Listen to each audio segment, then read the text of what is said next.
Everyone, I hope all of you are fine. तो इस video में हम देखने वाले हैं क्या है section 11 of the Indian contract है, जो हमें बताता है कि कौन है वो competent parties to contract. Further इस वीडियो में स्पेसिफिकली देखेंगे कि क्या है माइनर्स की state for the capacity to contract और क्या था मोरी बीबी का केस। ठीक है, उससे पहले we want to just thank you for supporting us. We are close to 100 subscribers very soon. तो वी रिक्वेस्ट यू कि प्लीज प्लीज प्लीज ये वीडियो शेयर करिए, लाइक करिए, इसको कमेंट करिए। इस पे पैसे नहीं लगते ये सब काम करने के। सब्सक्राइब करिए चैनल को, अपने दोस्तों को बोलिए सब्सक्राइब करने के लिए, अपने रिलेटिव्स को बोलिए सब्सक्राइब करने के लिए। पैसे नहीं लगते हैं ये काम करने के। आप गरीब नहीं हो जाएंगे ये करने से, ना ही हमें कुछ अलग सा मिल जाएगा, हमें आपके पैसे नहीं मिलेंगे। तो प्लीज वी रिक्वेस्ट यू कि सब्सक्राइब कर दीजिए यार, कुछ नहीं जाता आपका, कर दीजिए सब्सक्राइब। ठीक है, अब हम देख आते हैं लेक्चर पे। सेक्शन 10 हमने पिछले वीडियो में देखा था, सेक्शन 10 क्या कहता था। ठीक है, अब सेक्शन 10 ने 5 चीजें बताई थी कि कौन सी 5 चीजें हैं। जब ये 5 चीजें मिल जाएंगी तो एक Contra agreement enforceable by law हो जाएगा। उन 5 चीजों में से एक चीज क्या थी? Competent parties to contract. अब हम एक एक करके देखते हैं। अब हम देखते हैं क्या होती है, कौन होते हैं कंपीटेंट पार्टीज टू कॉन्ट्रैक्ट, कहां से हमें पता चलेगा क्या है कंपीटेंट पार्टीज टू कॉन्ट्रैक्ट। अब कंपीटेंट पार्टीज टू कॉन्ट्रैक्ट के लिए हमें देखना पड़ेगा क्या, section 11 of the Indian contract act 1872। Section 11 क्या कह रहा है, मार्जिनल नोट क्या कह रहा है? Who are competent to contract, कौन कौन है कंपीटेंट टू कॉन्ट्रैक्ट। आगे पढ़ते हैं, देखते हैं भाई कौन कौन है competent to contract. Every person is competent to contract, हर एक इंसान कंपीटेंट है। पर आगे अब कंडीशन डाल दी कि हर एक इंसान है पर यही लोग हैं। कंडीशन देखते हैं, who is of the age of majority, मतलब माइनर कॉन्ट्रैक्ट नहीं कर सकता। और मेजोरिटी की एज डिटरमाइन कहां से होगी, वो आगे लिखा है according to the law which is subject, मतलब जो लॉ उस पर्सन पे अप्लाई हो रहा है उस लॉ के अकॉर्डिंग वो मेजर होना चाहिए। अगला, who is of sound mind, वो इंसान अनसाउंड माइंड का नहीं होना चाहिए। कैसे डिटरमाइन होगा कोई अनसाउंड माइंड का है कि नहीं है, वो हम अगले वीडियो में डील करेंगे। And is not disqualified from contracting by any law to which he subject, कोई भी ऐसा कानून नहीं होना चाहिए जो कहे कि ये पर्टिकुलर इंसान ये कॉन्ट्रैक्ट नहीं कर सकता, या फिर ये ग्रुप है ये जिस तरह के कॉन्ट्रैक्ट नहीं कर सकते हैं, या फिर यहाँ ये वाला कॉन्ट्रैक्ट नहीं कर सकते हैं। कोई ऐसा लॉ नहीं होना चाहिए, कोई लॉ उस पर्सन को, उस ग्रुप को डिस्क्वालीफाई ना करे उस तरह के कॉन्ट्रैक्ट करने से। ये भी हम अगले वीडियो में देखेंगे। इस वीडियो में हमारा पूरा फोकस रहेगा what is a minor and status of minor in a contract. अब जो अभी जो मैंने आपको बताया वो ज्यादा अच्छे समझने के लिए पाई चार्ट से देखते हैं। पहले एक full circle of the pie ले लिया हमने, एक पूरा full complete circle of the pie हमने ले लिया। ठीक है, क्योंकि क्या बोला था, every person is competent to contract. अब इस full circle of the pie में से हम धीरे धीरे करके वो लोगों को निकालना चालू करेंगे जो कंपीटेंट नहीं है। पहले क्या बोल दिया, माइनर, जो कि एज ऑफ मेजोरिटी अटेन किया है, तो उसका हम अपोजिट देखेंगे, एज ऑफ मेजोरिटी जो नहीं अटेन किया वो माइनर हुआ, तो माइनर को निकाल दिए। ठीक है, माइनर को इस पाई चार्ट में से तोड़ के अलग कर दिए, जो कि आपको दिख जा रहा है यहाँ पे ग्रीन वाले में। फिर आप साउंड माइंड, मतलब अनसाउंड माइंड वाला नहीं कर सकता, रेड वाला पार्ट निकाल दो। ठीक है, नॉट डिस्क्वालीफाइड, मतलब डिस्क्वालीफाइड इंसान है वो कॉन्ट्रैक्ट नहीं कर सकता, पर्पल भी निकल गया। तो बचा क्या, ये बस जो छोटा सा आपको ऑलमोस्ट आधा पाई मिल दिख रहा है, वो लोग बचे, वही हैं कंपीटेंट पार्टीज टू कॉन्ट्रैक्ट। ठीक है, कंपीटेंट पार्टीज टू कॉन्ट्रैक्ट। अब देखते हैं क्या होता है, माइनर पे आते हैं। अब माइनर पे आने के सबसे पहले हमें ये जानना पड़ेगा कि माइनर होता कौन है। सभी को जानते हैं, एज ऑफ 18 ईयर्स, भाई 18 साल से छोटा है तो माइनर है, 18 साल से ऊपर है तो मेजर है। पर ये लिखा कहाँ है भाई, ये पता होना चाहिए। वो लिखा कहाँ है, section 3 of the Indian majority act में लिखा है। Section 3 of the Indian majority act क्या कहता है, every person domiciled in India shall attain the age of majority on completing the age of 18 years and not before, मतलब जब 18 साल के हो जाओगे तभी आप मेजर होगे। ठीक है, अब एक बहुत लैंडमार्क जजमेंट है when it comes to contract with a minor. ठीक है, अब लॉ क्या सिंपल सा कह रहा है कि भाई अगर कभी भी आप कॉन्ट्रैक्ट कर रहे हो विथ अ माइनर, वो एक वॉइड कॉन्ट्रैक्ट होगा, कॉन्ट्रैक्ट वॉइड होगा। ठीक है, पर एक बहुत मेजर केस हुआ जो ये बता, जिसमें हमें कई चीजें पता चली, कई कॉन्सेप्ट पता चले with related to contract with minor, क्या क्या हो सकता है विद कॉन्ट्रैक्ट टू माइनर। ये क्लियर है हर जगह, ये कभी कोई डिस्प्यूट में नहीं था कि पहली बात हमारे साथ में कॉन्ट्रैक्ट हो नहीं सकता है, दूसरी बात contract with a minor is void. ठीक है, इज वॉइड एब इनिशियो, मतलब स्टार्टिंग से ही वॉइड होगा, बाद में जाके वॉइड नहीं होगा। वो जिस वक्त, वो कभी हो ही नहीं सकता था वो कॉन्ट्रैक्ट, हमेशा से वॉइड था वो, ठीक है, स्टार्टिंग से। अब केस का नाम क्या है, मोरी बीबी वर्सेस धर्मोदास घोष। 1903 की जजमेंट है, पर केस काफी पहले स्टार्ट हुआ था। 1903 में इसको प्रीवी काउंसिल ने डिसाइड किया था, मोरी बीवी वर्सेस धर्मोदास घोष। ठीक है। अब होता क्या है केस में, मोरी बीवी जो कि इस केस में अपीलेंट है या फिर पिटिशनर है, वो गया प्रीवी काउंसिल में, ठीक है। केस के फैक्ट्स पहले समझते हैं। वो गया था ब्रह्मोदत्त, ब्रह्मोदत्त था एक लैंडलॉर्ड, एक अमीर था वहां का, ठीक है। ब्रह्मोदत्त के पास गया वो पैसे मांगने कि मुझे आप प्लीज कुछ पैसे दे दो। अब ब्रह्मोदत्त वहां पे नहीं था, ब्रह्मोदत्त का मुंशी था। मुंशी कौन होते हैं, जो मतलब उनके अकाउंटेंट हो गए, उनके अटर्नीज हो गए, जो वहां बैठते थे, उसके बदले पैसे थे, उनका काम ये सब देखते थे। अब उस अटर्नी ने बोला भाई पैसे तो मैं दे दूंगा, पर रिटर्न में कुछ तो चाहिए, कोई गारंटी दो, कुछ तो दो। मोरी बीबी ने क्या बोला, तुम मेरी जमीन गिरवी रख लो, मैं पैसे नहीं रिटर्न कर पाया तो तुम मेरी जमीन ले लेना। अब पंगा ये था कि यहाँ पे इस अटर्नी को, ठीक है, इस मुंशी को ये पता था कि मोरी बीबी एक माइनर है, मोरी बीबी 18 साल का नहीं है, पर फिर भी इसने ये मान लिया। इसने बोला ठीक है ये लो पैसे, उसके बदले तुम्हारी जमीन के कागजात मेरे, तुम्हारी जमीन मेरे पास गिरवी है, पैसे नहीं दे पाए तो जमीन मैं रख लूंगा। कितने पैसे, 10,500 रुपए। 10,500 रुपए उस टाइम पे बहुत बड़ा अमाउंट था उस टाइम पे, ठीक है। अब ये तो रख लिया। अब ऑब्वियस सी बात थी भाई, पैसे तो रिटर्न कर नहीं सकता था मोरी बीबी के पैसे थे नहीं। तो ब्रह्मोदत्त गया कि भाई लाओ, तुम्हारी जमीन मेरी, तुम पैसे तो दे नहीं सकते हो, तुम्हारी जमीन मैं ले लेता हूँ। फिर बीबी बोला कौन से पैसे, कौन सी जमीन, भाई मैं माइनर हूं, मेरे साथ कैसा कॉन्ट्रैक्ट, मेरे साथ कुछ कॉन्ट्रैक्ट नहीं हो सकता। अब हुआ ये कि ब्रह्मोदत्त ने जबरदस्ती से, भाई अमीर था, जबरदस्ती से जमीन तो हड़प। पर अब इसके अगेंस्ट में केस किया मोरी बीबी ने। पहले लोअर कोर्ट्स में केस चला, करते करते 27 साल बीत गए, केस पहुंचा प्रिवी काउंसिल में, और तब तक में ब्रह्मोदत्त की हो गई मौत। ब्रह्मोदत्त की मौत हो गई, इसलिए उसके लीगल रिप्रेजेंटेटिव धर्मोदास घोष का नाम आता है केस में, ठीक है। धर्मोदास घोष वो था जो कि पार्टी बना इन दी प्रिवी काउंसिल। प्रिवी काउंसिल क्या थी, जैसे प्रेजेंट डे पे supreme court highest authority, highest deciding authority in India है, उस टाइम पे ब्रिटिशर्स कॉलोनी, ब्रिटिश जो कॉलोनीज थी, ब्रिटिश कॉलोनीज के लिए ब्रिटेन में एक कोर्ट हुआ करता था प्रिवी काउंसिल, कि भाई वो सबसे हाईएस्ट अथॉरिटी होती थी जो कि डिसाइड करती थी इन ऑफ रिगार्डिंग एनी मैटर जो कि उनके कॉलोनीज में चल रहा हो।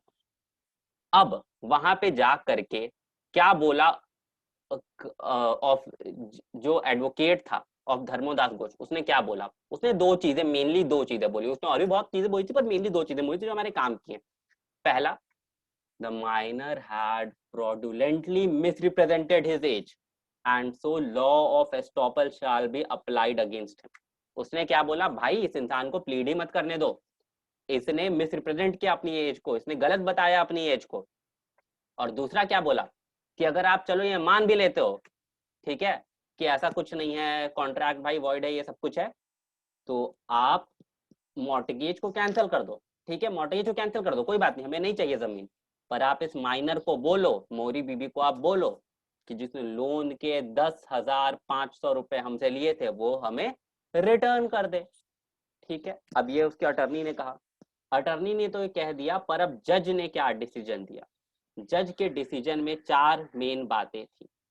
पहला, there can be no estoppel where the truth of the matter is known to both the parties. जज ने क्या बोला कि अगर हम मान भी लेते हैं एक मिनट के लिए कि इसने अपनी आपको गलत बताई, पर ये क्लियर है फैक्ट से कि उस अटर्नी को, ठीक है, उस मुंशी को ये बात पता थी कि इसकी एज क्या है, वो पता थी कि वो 18 साल से कम का है, तो जब उसको ये बात पहले से पता थी तब आप नहीं बोल सकते हो कि मिसरिप्रेजेंट किया गया है कि और स्टॉपेल लगा दो, नहीं लग सकता। चलो ठीक है, इस पे कोई कंट्रोवर्सी नहीं हुई। अगला बोला गया भाई पैसे रिटर्न करने के लिए बोल दो, ठीक है। अब पैसे रिटर्न करने में टोटल 3 सेक्शंस का आ रहा था कि भाई 3 सेक्शन ऐसे थे जिससे तो पैसे रिटर्न हो सकते थे। सबसे पहला था सेक्शन 64, ठीक है। अब सेक्शन 64 के लिए जज ने क्या बोला the minor cannot be asked to return loan amount under section 64 as it is applicable in case of voidable contract and contract with a minor is void. मैंने आपको पहले बता दिया contract with minor is void, पर section 64 बस कहाँ apply होता है? voidable contract में. ये देखिए सेक्शन 64, यहाँ पे आप देख सकते हैं क्या लिखा है, consequences of recession of a voidable contract, मतलब वॉइडेबल हो जाए, मतलब स्टार्टिंग में तो कॉन्ट्रैक्ट बिल्कुल सही था पर कुछ ऐसे सिचुएशन आ गई कि वो वॉइडेबल हो गया और एक पार्टी को ऑप्शन दिया गया कि भाई आप बताओ वो कॉन्ट्रैक्ट आगे कंटिन्यू करना है या नहीं करना है. ठीक है, तो वो सिचुएशन यहाँ पे है नहीं क्योंकि ये तो वॉइड एब इनिशियो था. ठीक है, तो चलो यहाँ पे भी कोई कॉन्ट्रोवर्सी नहीं हुई. ठीक है, अगला क्या बोला कोर्ट ने, as regard to section 65 of Indian contract it is only applicable in case of contract between competent parties and so the same cannot be applied. Court ने क्या बोला, भाई जब कॉन्ट्रैक्ट कंपीटेंट पार्टीज के बीच में होता है तभी सेक्शन 65 अप्लाई होता है. अब कोर्ट का ये बोलने का रीजन क्या था, कोर्ट ने ये कहां से इंटरप्रेट किया? बेसिकली जब सेक्शन 65 आप देखते हो, देखिए यहाँ पे रेड में लिखा हुआ है बिकम्स वॉइड, मतलब कॉन्ट्रैक्ट बाद में वॉइड हो जा रहा है, वॉइडेबल नहीं हुआ है, वॉइड हो गया है पर बाद में हो रहा है, स्टार्टिंग में नहीं. पर जब पार्टी ही कंपीटेंट नहीं थी वो तो वॉइड एब इनिशियो हुआ. तो कोर्ट ने बोला भाई यहाँ पे बिकम्स लिखा है तो बाद में वॉइड हुआ है तो वॉइड एब इनिशियो तो है नहीं, तो आप नहीं बोल सकते हो कि यहाँ पे सेक्शन 65 भी अप्लाई हो रहा है. फर्दर स्पेसिफिक रिलीफ एक्ट की बात हुई, कोर्ट ने क्या बोला, बोला गया चलो भाई यहाँ पे दोनों पे तो नहीं हो सकता, कंपेंसेशन देने का आप देख लो. तो कोर्ट ने बोला compensation can not be given under section 41 of specific relief act 1877 as under it discretion it is given to the court. ये डिस्क्रिशन कोर्ट को दिया जाता है कि भाई वो कंपेंसेशन अवॉर्ड करना चाहती है या नहीं. और कोर्ट ने क्या बोला कि हमें नहीं लगता है कि इस केस में कॉम्पनसेशन देना इन इंटरेस्ट ऑफ जस्टिस होगा. कोर्ट ने बोला हमें नहीं लगता है ये इन इंटरेस्ट ऑफ जस्टिस है. ठीक है, अब ये तो था जजमेंट कोर्ट का. कोर्ट ने सीधा क्या बोल दिया कि भाई कोई ऑब्लिगेशन नहीं है मोरी बीवी पे, आप उसकी जमीन नहीं ले सकते और मोरी बीवी आपको पैसे भी नहीं रिटर्न करेगा. ठीक है, अब ये कोर्ट ने बोल दिया. ठीक है, पर इस बात की हुई बहुत क्रिटिसिज्म मेनली आई कहां से, लॉ कमीशन से. अब लॉ कमीशन की 13th report on contract act 1872 in 1958 law commission ने क्या बोला, लॉ कमीशन ने बोला कि भाई जो इंटरप्रिटेशन दी थी प्रिवी काउंसिल ने वो गलत थी, क्योंकि as per law commission section 65 को अलाउ किया जाएगा whenever even if the contract is invalid due to incompetent parties in the contract. ठीक है, सेक्शन 65 तभी भी अप्लाई होगा अगर कोई पार्टी से इनकम्पिटेंट है टू कॉन्ट्रैक्ट. ठीक है, अब ये बोला लॉ कमीशन ने, बहुत एक टसल था, एक कॉन्फ्लिक्ट सिचुएशन थी. तो अब हमारे लिए जानना जरूरी है कि प्रेजेंट सिचुएशन क्या है, प्रेजेंटली क्या होता है. हुआ ये कि लॉ कमीशन की चीजें देखते हुए बाद में डाली गई section 33 in the specific relief act 1963 में.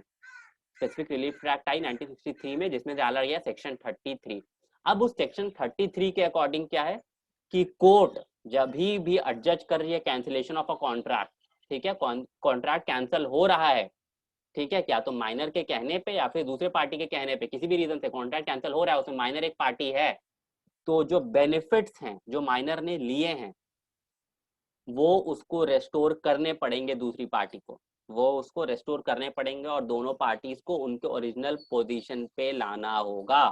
दोनों पार्टीज को उनके ओरिजिनल पोजीशन पे लाना होगा, ये कंपलसरी है. एक एग्जांपल से समझते हैं. मान लिए कि एक माइनर है, वो गया एक साइकिल वाले की दुकान पे, बोला भाई सुनो ये साइकिल मेरे को दे दो, बाद में तुम मेरे से पैसे ले जाना. ठीक है, अगर अभी हम सोच रहे हैं बस मोरी बीबी के केस का, अगर ये प्रेजेंट सिचुएशन नहीं होती तो मोरी बीबी केस में क्या होता, वो साइकिल लेके आता, बाद में साइकिल की दुकान वाला आता घर पे कि भाई पैसे दे दो, तो क्या बोलता, क्या कौन से पैसे, कैसे पैसे, जाओ मैं पैसे नहीं दे रहा. भाई माइनर के साथ में कोई कॉन्ट्रैक्ट थोड़ी होता है. दुकानदार बोलता भाई साइकिल दे दो, बोलता नहीं साइकिल भी नहीं दे सकते, मोरी बीबी का केस नहीं पढ़ा है तुमने, साइकिल नहीं मिलेगी तुमको, जाओ यहाँ से, कोई केस कोई कॉन्ट्रैक्ट नहीं है हमारे पास में. तो ये तो भाई गलत हो गया दुकानदार के साथ में. ठीक है, पर प्रेजेंट सिचुएशन जब सेक्शन 33 और स्पेसिफिक रिलीफ एक्ट 1963 आ गया तब क्या हो गई प्रेजेंट सिचुएशन, दुकानदार आएगा घर पे, बोलेगा भाई पैसे दे दो, लाओ पैसे दो, बोलेगा नहीं भाई कैसे पैसे, जाओ यहाँ से.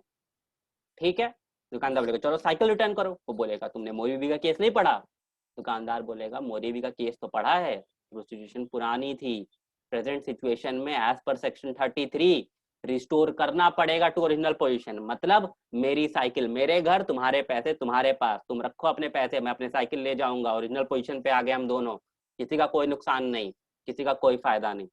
ठीक है, क्लियर है, समझ में आया।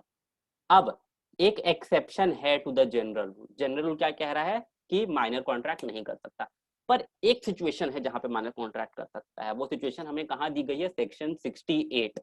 ठीक है, क्या कहा जाता है कि भाई अगर नेसेसरीज हैं, कुछ सप्लाई होनी है नेसेसरीज टू द माइनर, उस केस में नेसेसरी सप्लाई करने वाला जो कॉन्ट्रैक्ट है वो माना जाएगा लीगल, उसको कॉन्ट्रैक्ट माना जाएगा, वो वॉइड नहीं होगा। ठीक है, उसको कॉसी कॉन्ट्रैक्चुअल ऑब्लिगेशन माना जाएगा। अब नेसेसरीज का मतलब क्या होता है, मतलब जो जीने के लिए बहुत ज्यादा जरूरी है उस माइनर के लिए, किसी भी वैसे चीज का कॉन्ट्रैक्ट हो रहा है जो जीने की जिंदगी के लिए बहुत ज्यादा जरूरी है।